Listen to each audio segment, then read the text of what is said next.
Hello everyone, welcome to our YouTube channel decoding sports.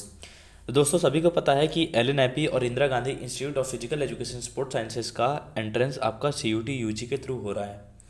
और आप सभी को पता चल चुका होगा कि हम लोग क्लासेस लेते हैं CUET UG physical education domain की। तो अगर आपको हमारा क्लासेस को ज्वाइन करना है कंप्लीट प्रिपरेशन के लिए तो आप दिए गए व्हाट्सअप नंबर पर कॉन्टैक्ट कर सकते हैं। आज का वीडियो में दोस्तों एक प्रकार का आपका डेमो क्लास होगा या डेमो लेक्चर होगा, जिसमें हम यूनिट 1 का sociological aspects of physical education का जितना भी मैंने पढ़ाया है क्लासेस के बच्चों को, वो लेक्चर आपको प्रोवाइड कर रहा हूँ इसी यूट्यूब के वीडियो में। तो आप देखिएगा वीडियो कैसे पढ़ा रहे हैं, और अगर आपको क्लास ज्वाइन करना है तो आप ज्वाइन ज़रूर कर लीजिएगा। और लास्ट में कोर्स पढ़ाने के बाद इस चैप्टर का आप वीडियो को एक डिस्क्रिप्शन बॉक्स में देखेंगे तो आपको इस चैप्टर के MCQ क्वेश्चन भी मिल जाएंगे। तो चलिए पढ़ाना स्टार्ट करते हैं demo lecture. Welcome back everyone. दोस्तों अब हम बात करेंगे जो आपका CUET UG physical education domain का सिलेबस है, एक बार उसको देख लेते हैं। इसमें टोटल आपके मैंने आपको पहले ही बता चुका है, कुल 9 चैप्टर्स हैं। यूनिट 1 है sociological aspects of physical education, जिसे हम आज की क्लास में पढ़ने जा रहे हैं। Unit 1 sociological aspects of physical education में आपके 4 टॉपिक्स हैं। पहला टॉपिक है आपका games and sports as men's cultural heritage. दूसरा है आपका दोस्तों development of the individual through games and sports. पहला चैप्टर काफ़ी इजी है, आपको नाम देख कर ही क्लियर हो जाएगा। थर्ड टॉपिक है इसका role of physical education in promoting national integration. And fourth topic and the last topic of this chapter is physical education and personality development. तो दोस्तों अब चलते हैं, हम एक एक टॉपिक को डिटेल में पढ़ेंगे और चैप्टर 1 को स्टार्ट करते हैं पढ़ना। तो दोस्तों हम चलिए पढ़ना स्टार्ट करते हैं। Unit 1 sociological aspects of physical education. आपको मैंने इस चैप्टर के बारे में बता दिया, यूनिट 1 में क्या दिया गया है, कितने टॉपिक्स हैं। 4 टॉपिक्स हैं, आपको मैंने चारों टॉपिक्स के बारे में बता दिया। अब डिटेल में पढ़ेंगे एक एक टॉपिक को। चैप्टर की शुरुआत करने से पहले आप देख सकते हैं चैप्टर का नाम दिख रहा होगा आपको, sociological aspects of physical education. अब दोस्तों sociological aspects of physical education आपका 2 वर्ड नहीं दिख रहा है हमें बड़ा बड़ा, एक सोशियोलॉजिकल दिख रहा है, दूसरा दिख रहा है फिजिकल एजुकेशन। तो चैप्टर को स्टार्ट करने से पहले हमें ये पता होना चाहिए कि सोशियोलॉजिकल एस्पेक्ट का मतलब क्या होता है और फिजिकल एजुकेशन का मतलब क्या होता है। वही मैंने नीचे लिखा हुआ है, चलिए दिखाता हूँ आपको। What do you mean by sociology and physical education. तो सबसे पहले हम बात कर लेते हैं सोशियोलॉजी होता क्या है। देखिए ध्यान से सुनिएगा, अच्छे से समझ में आएगा। The term sociology is derive from the Latin word societas. जो आपका सोशियोलॉजी है कहाँ से डिराइव हुआ है, एक लैटिन वर्ड से डिराइव हुआ है। कौन सा लैटिन वर्ड? सोसाइटस, जिसका मतलब क्या होता है, विच मीन्स सोसाइटी। तो हम क्या सिंपली समझ सकते हैं, सोशियोलॉजी मतलब सोसाइटी। आपको कुछ नहीं समझना, इतना समझ जाइए, सोशियोलॉजी मतलब सोसाइटी होता है। नेक्स्ट पॉइंट पे क्या लिखा है मैंने, sociology is the study of human behaviour and human relationship in the society and hence known as science of society. Sociology क्या है, स्टडी है किसका, ह्यूमन बिहेवियर का। एक इंसान का अपने सोसाइटी में कैसा बर्ताव रहता है, कैसा अपने पड़ोसियों के साथ, अपने सोसाइटी में बाकियों के साथ रिलेशनशिप रहता है, वो हमारा सोशियोलॉजी है। ठीक है, तो उसको हम बोल रहे हैं यहाँ पर साइंस ऑफ सोसाइटी। एरिस्टोटल कहते हैं called a man a social animal. Man क्या है, एक सोशल एनिमल है। एरिस्टोटल ने कहा क्या, Aristotle called man a social animal. Society is a must for humans. Society क्या है, एक इंसान के लिए, ह्यूमंस के लिए मस्ट है। बिकॉज क्यों मस्ट है, unlike other organisms they are not self sufficient in meeting out their basic needs. एक इंसान के लिए सोसाइटी बहुत ज़्यादा ज़रूरी है, क्योंकि उसको कोई भी काम के लिए दूसरे के ऊपर, अपने बेसिक नीड्स को पूरा करने के लिए दूसरे के ऊपर डिपेंड करना पड़ता है। ये किसने कहा है, एरिस्टोटल ने कहा है। अब इसका डेफिनेशन क्या हो जाएगा दोस्तों, डेफिनेशन होता क्या है, अगर कोई भी ऑथर देता है तो उसको हम डेफिनेशन बोलते हैं। एरिस्टोटल ने डेफिनेशन दिया है सोशियोलॉजी का, it is a process of acquiring social values for the survival of culture. क्या बोला है, ये सोशियोलॉजी आपका एक प्रोसेस है, क्या चीज़ को एक्वायर करने के लिए, प्राप्त करने के लिए, सोशल वैल्यूज। क्यों प्राप्त करें social values, for the survival of culture. अपना जो कल्चर चलते आ रहा है, संस्कृति चलते आ रहा है, उसको हम आगे बढ़ा सके, उसको और जीवित रख सकते। तो sociology is the process of acquiring social values for the survival of culture. I hope आपको सोशियोलॉजी से थोड़ा तो क्लियर हो चुका होगा कि क्या बताया मैंने। अगर कुछ भी समझ में नहीं आया तो इतना याद रखिएगा, सोशियोलॉजी मतलब सोसाइटी से रिलेटेड होता है। अब हम बात करते हैं फिजिकल एजुकेशन के बारे में। अब फिजिकल एजुकेशन में क्या होता है, the education which we receive through physical activities is known as physical education. Simple है, जो भी शिक्षा हमें फिजिकल एक्टिविटीज के थ्रू प्राप्त होती है हम उसे फिजिकल एजुकेशन बोल सकते हैं। ठीक है, आपको कोई भी कल को पूछेगा फिजिकल एजुकेशन क्या होता है बताओ, तो आप ये तो बता सकते हो ना, the education which we receive through physical activities is known as physical education. तो दोस्तों अब तक हमें कुछ थोड़ा सा आइडिया तो मिल ही चुका होगा सोशियोलॉजी क्या होता है और फिजिकल एजुकेशन क्या होता है। अब हम इस चैप्टर का पहला टॉपिक को स्टार्ट करेंगे। तो दोस्तों जो हमारा पहला टॉपिक है games and sports as men's cultural heritage, इसका मतलब क्या होता है? गेम्स एंड स्पोर्ट्स को हम किस तरह पे यहाँ बात कर रहे हैं? मेंस का कल्चरल हेरिटेज। कल्चर मतलब हो जाएगा संस्कृति होता है, और हेरिटेज मतलब पुराने समय से जो चलते हुए आ रहा है। तो हमको गेम्स एंड स्पोर्ट्स को इस रिलेशन में कुछ समझना पड़ेगा इस पहले टॉपिक के अंदर। काफ़ी सिंपल नोट से point two point simple language में आपको अच्छे समझ में आएगा। पहला पॉइंट में बोला है दोस्तों, culture is a vast term. Culture क्या है? एक बहुत ही बड़ा टर्म है, ठीक है। Culture is a vast term which represents the influence of the society and community. कहीं का भी कल्चर उस सोसाइटी को दर्शाता है, ठीक है। वहाँ के लोग कैसे रहते हैं, वहाँ का इन्फ्लुएंस क्या है, उस कम्युनिटी का, सोसाइटी का, वहाँ का कल्चर उसको दर्शाता है। पहले पॉइंट में सिर्फ इतना बताया गया है। It is the image of art, ideas, views, knowledge of the society. वो हर चीज़ दर्शा रहा है, वहाँ का art, ideas, views, knowledge society का। अब थर्ड पॉइंट में क्या बोला है? Men's cultural heritage influences the personality of the members of the society. अब एक इंसान का हेरिटेज कैसा रहेगा? एक किसी भी सोसाइटी का वहाँ के लोग ही तो दर्शाएंगे ना उसको। जो भी उस सोसाइटी के मेंबर्स हैं उनका पर्सनैलिटी कैसा है, वो कैसे रह रहे हैं, कैसे काम कर रहे हैं, तो वही उनका कल्चर दर्शा रहा है। ये बोला है आपका थर्ड पॉइंट में। फोर्थ पॉइंट में क्या बोला है? Culture shows the image of the nation. अब कोई भी देश का कल्चर वहाँ का देश का इमेज शो करेगा। जैसे इंडिया को बोलते हैं मल्टी डाइवर्स कंट्री है, तो ये क्या हो रहा है? इंडिया का इमेज वर्ल्ड लेवल पे शो कर रहा है। तो वैसे ही हम छोटे लेवल पे बात करें तो कोई भी सोसाइटी के लोग जैसे वहाँ के लोग हैं वहाँ अपना इमेज वैसा शो करेंगे, ठीक है। कोई पर्टिकुलर एरिया बोलते हैं ये बहुत छोटे एरिया के यहाँ के बहुत बहुत लड़ाकू होते हैं बच्चे, तो वहाँ क्या है? इमेज शो कर रहे हैं, वहाँ के बहुत होशियार होते हैं, ऐसा ऐसा वहाँ का कल्चर शो कर रहे हैं, तो उससे वहाँ का इमेज बन रहा है। अब क्या बोला है? Sports and games are also contribution of our cultural heritage. अब हम क्यों बात कर रहे हैं? गेम्स एंड स्पोर्ट्स की बात कर रहे थे, तो अब हमारा मेन पॉइंट आया यहाँ से, देखिएगा ध्यान से। Sports and games are also contribution of our cultural heritage. क्या बोला है? स्पोर्ट्स एंड गेम्स जो है ये भी हमारा कल्चरल हेरिटेज से आया है, कॉन्ट्रीब्यूशन से, ठीक है। But it is a very difficult to say when it began. अब स्पोर्ट्स एंड गेम्स हमारा कल्चरल हेरिटेज से तो आया है पुराने समय से, पर कैसे आया, कब आया, ये हमारे लिए बताना काफ़ी मुश्किल है। In ancient times man did a lot of physical work in order to fulfil the basic needs also for the self defence system. अब इसमें क्या बोला है? पुराने समय में लोग क्या करते थे? काफ़ी ज़्यादा फिजिकल वर्क करते थे। क्यों करते थे? ताकि उनका बेसिक नीड्स को पूरा किया जा सके और साथ साथ अपना खुद बचाव कर सके, सेल्फ डिफेंस कर सकते।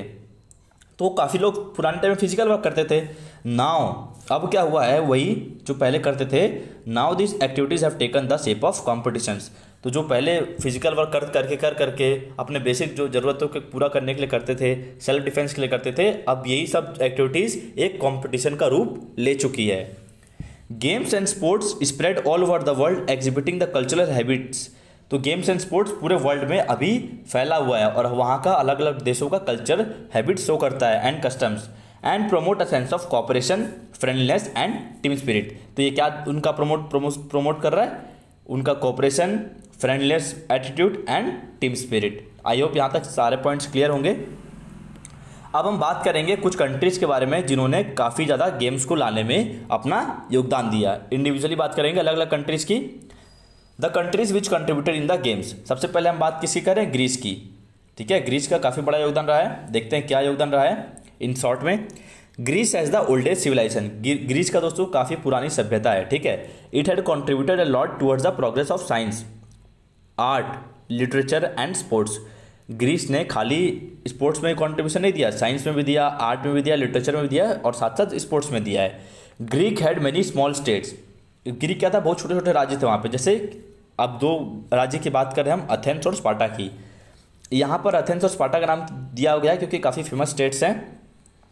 अब क्या बोला इनके बारे में? And the use to fight between each other to prove their dominance. अब एथेंस और स्पार्टा आपस में लड़ते रहते थे। क्यों? अपनी सुपीरियरिटी दिखाने के लिए, अपनी डोमिनेंस दिखाने के लिए कि मैं बड़ा हूँ, मैं बड़ा हूँ। तो क्या बोला है आगे? Athens had started the ancient Olympic. देखिए काफ़ी इंपॉर्टेंट है ये। Athens had started the ancient Olympic in 776 BC। काफ़ी इंपॉर्टेंट क्वेश्चन बन सकता है यहाँ से। क्या बोला है? एथेंस ने स्टार्ट किया ancient Olympic in the 776 BC। इसको नोट डाउन कर लीजिएगा। In the honour of god Zeus, this includes running, throwing, wrestling and etcetera. God Zeus को ऑनर करने के लिए एंशिएंट ओलंपिक्स का चालू हुआ था एथेंस में 776 BC में। अब हम बात करते हैं दूसरे देश की। दूसरा देश है हमारा लिस्ट में America. America had introduce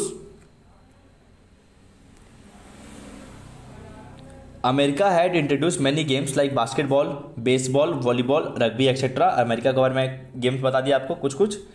Germany पे आते हैं। जर्मनी में बोला है German has rich culture title towards GutsMuths. ठीक है, जर्मनी का काफ़ी रिच कल्चर रहा है। टाइटल टूवर्ड्स एक काफ़ी इंपॉर्टेंट पर्सन है, गट्समथ, ध्यान से सुनिएगा। Known as grandfather of gymnastics and modern physical education, ये इंपॉर्टेंट क्वेश्चन बन सकता है। GutsMuths is known as grandfather of gymnastics and modern physical education. Germany के बारे में आपको इतना पता होना चाहिए। बात करते हैं चाइना की।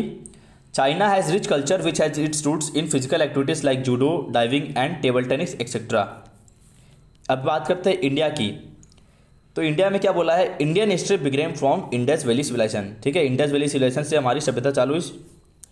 वेदास से हमें पता चला, Vedas and other literary sources explains the ancient culture of India. जितने भी हमारे पुरानी लिटरेरी सोर्सेज है वेदास, उनसे हमें एंशिएंट कल्चर के बारे में, अपने देश के बारे में पता चला। In India yoga, kho kho, kabaddi, wrestling and hockey are important parts of its culture. ये गेम्स जो आपको बताया, ये क्या आप बोला है, ये पार्ट्स हैं हमारे कल्चर के। ये नहीं बोला कि यहाँ से शुरुआत हुआ, इसमें सिर्फ इतना बोला ये हमारे पार्ट्स हैं किस हमारे कल्चर के। तो दोस्तों ये आपका पहला पॉइंट जो था वो पूरा कंप्लीट हुआ। Games and sports as men's cultural heritage, इस यूनिट का पहला टॉपिक हमारा यहीं पर समाप्त होता है। इसके कुछ एक्स्ट्रा नोट्स हैं वो आपको मैं दे दूंगा क्लास खत्म होने के बाद, आपको ग्रुप में मिल चुका होगा। अब हम चलते हैं हमारे सेकंड टॉपिक के ऊपर, और सेकंड टॉपिक है हमारा development of the individual through games and sports.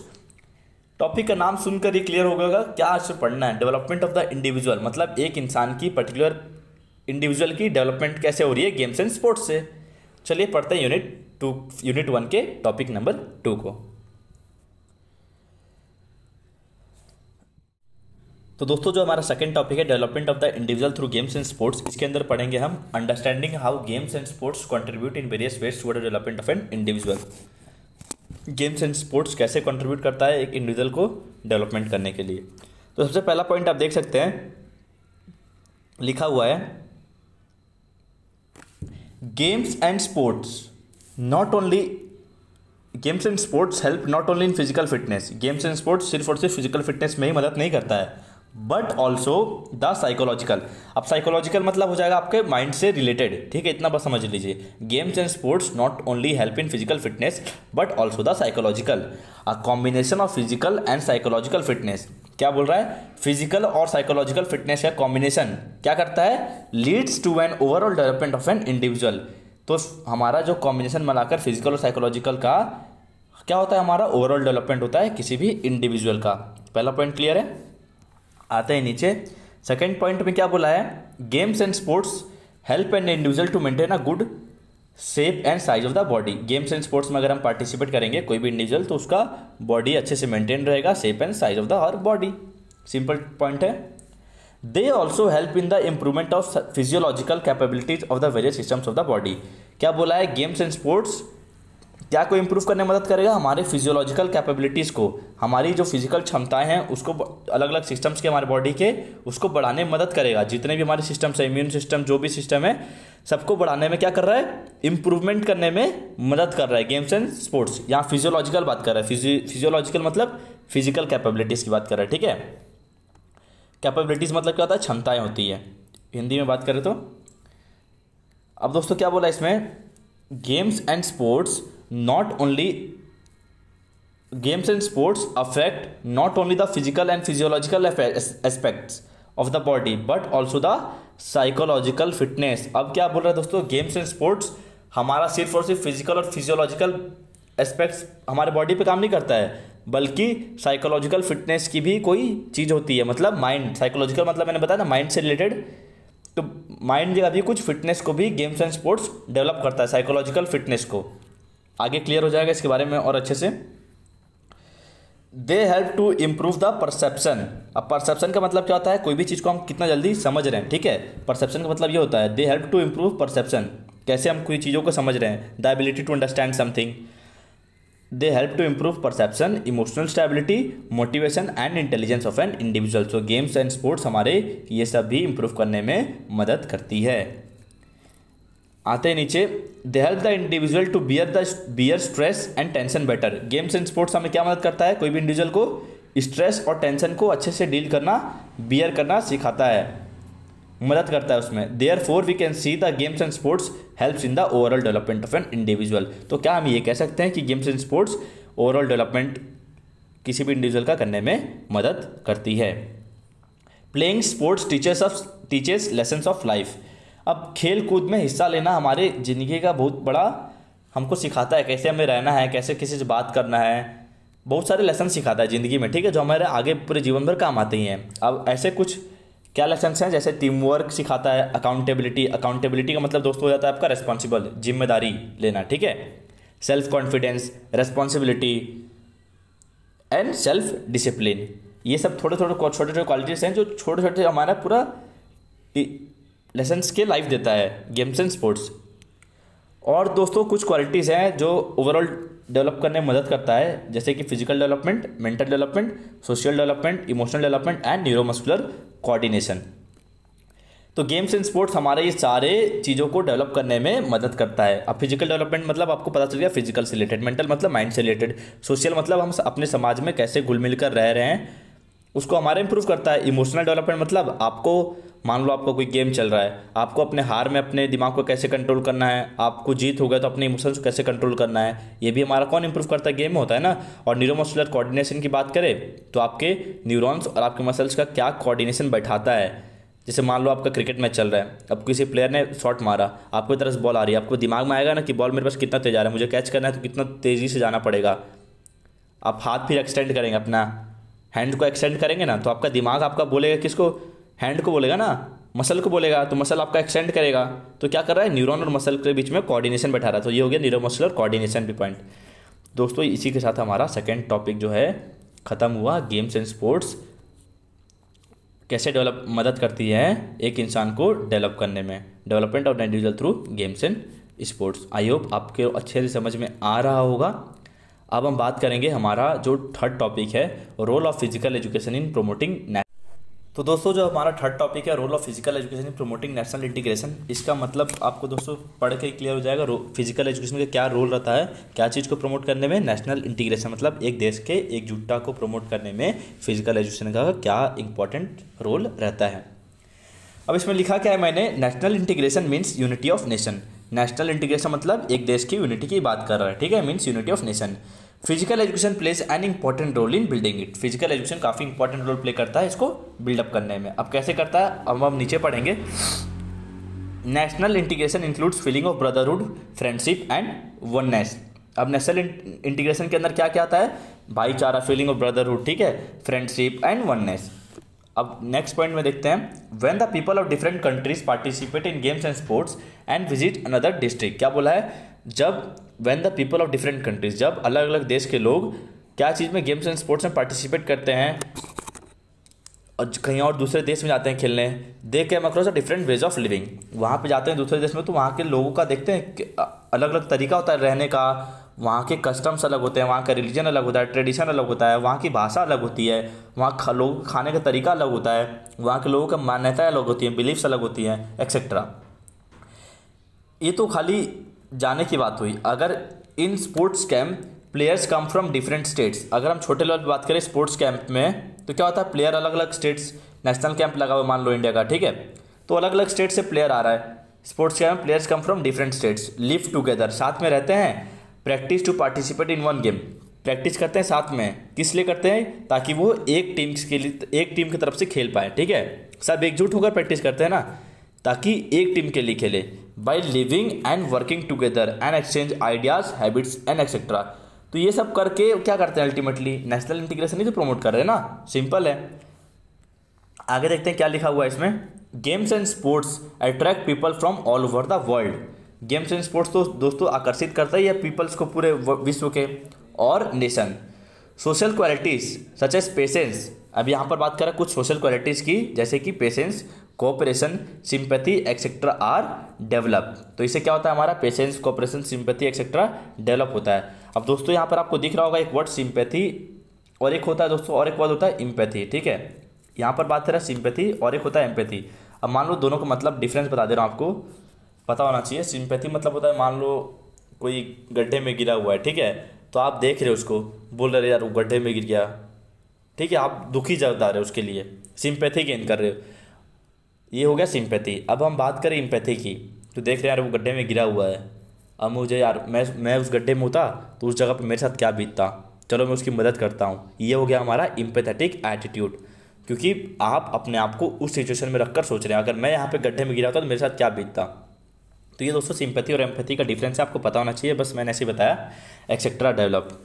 अब आगे क्या बोला है, it's satisfied basic needs such as recognition and self respect. Recognition मतलब मान्यता आपको मिलना, और self respect. At its best it can bring people together. Games and sports क्या करता है, पूरे लोगों को एक साथ लाता है। No matter what their origin, वो कहाँ से बिलोंग करते हैं इसका ही मैटर नहीं करता, क्या बैकग्राउंड है ये भी मैटर नहीं करता, क्या रिलीजन है उनका, रिलीजियस एक्टिविटीज़ क्या है, क्या मान्यताएं हैं, कितने गरीब कितने अमीर, गेम्स एंड स्पोर्ट्स कुछ मानता ही नहीं है और सबको एकजुट लाने में मदद करता है। तो अब एकजुट लाने में मदद कर रहा तो क्या होगा, नेशनल इंटीग्रेशन ही तो प्रमोट हो रहा है ना।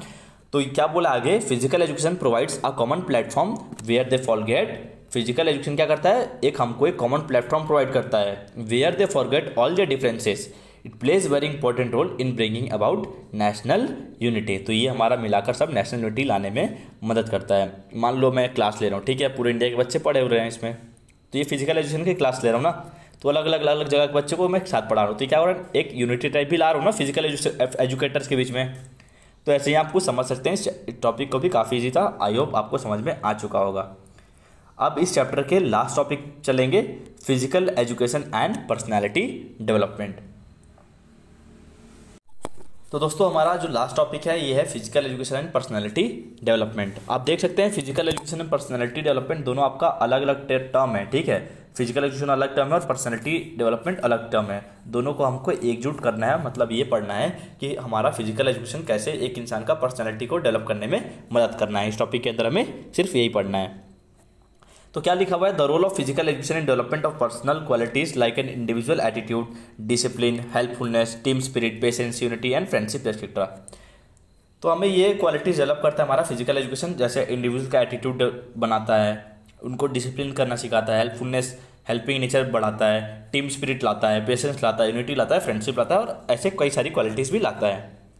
आगे बढ़ते हैं, क्या लिखा हुआ है, physical education includes all form of physical activities. Physical education क्या होता है, all forms of physical activities include करता है, games and sports, which promote the development of body and mind. जिससे क्या होता है, एक इंसान का डेवलपमेंट होता है, किसका, बॉडी एंड माइंड का, ठीक है, बिल्कुल राजी है। आगे बढ़ते हैं, देयर आर वेरियस डायमेंशंस और एस्पेक्ट्स ऑफ पर्सनैलिटी। अब यहाँ बोल रहे हैं दोस्तों बहुत सारे अलग अलग डायमेंशंस हैं, एस्पेक्ट्स हैं, किसके, पर्सनैलिटी के, जैसे कि physical, social, mental and emotional development. तो ये सब डायमेंशन छोटे छोटे डायमेंशन है, जिसे मिला के एक ओवरऑल पर्सनैलिटी इंसान बनता है। फिजिकल हो गया, सोशल हो गया, mental and emotional. All this dimensions of personality are develop, क्या बोला है, ऑल जितने भी डायमेंशंस ऑफ पर्सनैलिटी है are develop through various programmes of physical education. ये छोटे छोटे डायमेंशंस हमारे अलग अलग फिजिकल एजुकेशन के प्रोग्राम से डेवलप होती हैं। अब क्या बोला है, some of the personal qualities that are promoted through physical education are. अब और कई सारे क्वालिटीज़ हैं जो कैसे प्रमोट होती है, फिजिकल एजुकेशन के थ्रू प्रमोट होती हैं। अब वो कौन कौन सी क्वालिटीज़ हैं, एक एक के बारे में बात करते हैं। सबसे पहला है हमारा एटीट्यूड बिल्डिंग, एटीट्यूड बिल्डअप कर रहे हैं, ठीक है। Attitude is the mental and physical state through which one's life is affected. अब होता है ना, किसी का पॉजिटिव एटीट्यूड होता है, किसी को नेगेटिव एटीट्यूड होता है। फिजिकल एजुकेशन आपको बिल्डअप करता है ये सब लाने में। एटीट्यूड, मैं हार रहा हूँ मैच, मुझे मैच जीतना है कैसे भी, ये हो ना एटीट्यूड, मुझे मैच जीतना है, तो ये कहाँ से आ रहा है, फिजिकल एजुकेशन के थ्रू ही आ रहा है ना। तो physical education helps in development of attitudes like sympathetic attitude, दया भाव, winning, fitness, obedience and discipline. बात करते हैं सेकंड पॉइंट की, हेल्पफुलनेस। हेल्पफुलनेस मतलब दोस्तों हो जाएगा आपका helping each other, specially when during a match a player meets an accident और suffer an injury, then all the players of both the teams come forward to extend help the injured fellow player. आप physical education में ये भी सीखते हैं कि कैसे दूसरों की मदद करना है। आपके मैच में कई सारे सिचुएशन आ जाते हैं ना कि उसको चोट लग गया, चलो उसको मदद कर देते हैं। अब आते हैं थर्ड पॉइंट पे। थर्ड पॉइंट है हमारा पेशेंस। पेशेंस में क्या बोला है, patience plays an important role in sports. सभी को पता होगा दोस्तों, पेशेंस काफ़ी इंपॉर्टेंट रोल प्ले करता है स्पोर्ट्स में। There are situations when a player needs to keep his mind cool. ऐसे कई बार सिचुएशन आता है मैच में जहाँ पर एक प्लेयर को अपना माइंड को कूल रखना पड़ता है, because a player needs to keep patience even while the team is losing. भले उसकी टीम हार रही हो फिर भी उसको पेशेंस पे रहना पड़ेगा। This is because only a mind in patience can take a thoughtful decision. अब उसको पेशेंस पे इसलिए रहना पड़ेगा क्योंकि अगर उसका माइंड पेशेंस में नहीं रहेगा तो थॉटफुल अच्छा डिसीजन कैसे लेगा। तो हमें पेशेंस अनिवार्य रूप से चाहिए कोई भी स्पोर्ट्स खेलते वक्त। The players can think of a strategy that can be plan to win the game. अगर हमारा पेशेंस माइंड है तो हम तुरंत स्ट्रैटेजी बना लेंगे, अब क्या करें बना के आपस में बात करके पेशेंटली मैच को जीता जा सकता है। कब जीतेंगे, जब हमारे अंदर पेशेंस होगा तभी तो physical education teaches a player to develop patience. तो फिजिकल एजुकेशन हमारा टीच कर रहा है ना हमको पेशेंस को बढ़ाने में, यही बोला इस पॉइंट में। अब बात करते हैं जो टॉलरेंस है। टॉलरेंस में क्या बोलता है दोस्तों, कोई भी टॉलरेंस मतलब टालना, कोई भी चीज़ को समझ सकते हैं ना ऐसे। तो there are situations in games when an umpire और referee gives a wrong decision. ऐसा मैच में सिचुएशन होता है ना कि अंपायर या फिर रेफरी जो भी आपकी गेम का हो गलत डिसीजन दे दिया, बोले आपने सही हो। At such times a player has to tolerate such decision. अब क्या करोगे, आपका काम क्या है प्लेयर का, चलो अंपायर ने गलती से बजा दिया, टॉलरेट करो डिसीजन को। Tolerance is a virtue of patience. Tolerance किसका वर्च्यू है, पेशेंस के अंदर आता है। तो hence physical education develop the sense and importance of team spirit in an individual. दोस्तों टॉलरेंस आपका काफ़ी इंपॉर्टेंट है क्योंकि अगर मान लो विसिल बज गया गलत तो आप वहीं पर लड़ रहे हो, पीछे गोल पड़ गया तो आपकी टीम का नुकसान हो सकता है। टॉलरेंस भी आपके अंदर होना चाहिए। तो फिजिकल एजुकेशन हमारा टॉलरेंस को डेवलप करने में मदद करता है। अब दोस्तों ई पॉइंट में क्या दिया हुआ है, टीम स्पिरिट। अब टीम स्पिरिट क्या है, a single player can not take over an entire opponent team. एक अकेला प्लेयर पूरी टीम को डोज मार के गोल नहीं मार सकता, ठीक है। तो पूरी टीम का एक साथ होकर खेलना जरूरी है। अब एक साथ खेलेंगे तो क्या होगा, टीम स्पिरिट बढ़ेगा। To win the individuals have to work in a coordinated and planned manner in a synchronization with other players of the team. सबके साथ हमें कोऑर्डिनेशन बैठाकर एक प्लान मैनर में, एक सिंक्रोनाइजेशन वे में खेलना पड़ेगा मैच जीतने के लिए। तो physical education develops the sense and importance of team spirit in an individual, ठीक है। अब हमारा नेक्स्ट पॉइंट है discipline. Discipline is a must for excellence in sports. कोई भी प्लेयर कितना भी अच्छा हो जाए, जब तक उसके पास डिसिप्लिन नहीं रहेगा तो अच्छा प्लेयर नहीं कहा जाता है, ठीक है, उसको कोई याद नहीं करेगा। तो discipline is a must for excellence in sports, इसलिए यहाँ पर बोला excellence. Through the sports persons learn to obey rules and regulations. अब स्पोर्ट्स के थ्रू फिजिकल एजुकेशन में स्पोर्ट्स पर्सन सीखता है ना अपने अपने गेम में कैसे अपने रूल्स को फॉलो करना है, क्या गेम में करना है क्या नहीं करना है। तो playing in accordance with the rules and regulation develop discipline in the players. अगर वो रूल से खेल रहा है तो उसके अंदर एक डिसिप्लिन आ रहा है। दोस्तों जो हमारा लास्ट पॉइंट है वो है यूनिटी। तो गेम में कैसे यूनिटी आता है फिजिकल एजुकेशन के थ्रू, ये पढ़ना है हमें। All the players of team play as one. पूरे प्लेयर्स एक टीम के एक अपने टीम के लिए खेलते हैं, ठीक है, अपने अपने नाम के लिए नहीं खेलते हैं। इररिस्पेक्टिव ऑफ देयर क्लास, कैसा है दिखने में, कलर क्या है, उसका रिलीजन क्या है, उसका कास्ट क्या है, क्रीड क्या है, बैकग्राउंड कैसा है, सब चीज़ भूलकर एकजुट होकर एक टीम के लिए खेलते हैं। This develops the spirit of unity and national integration among the players as well as the spectators watching the players play.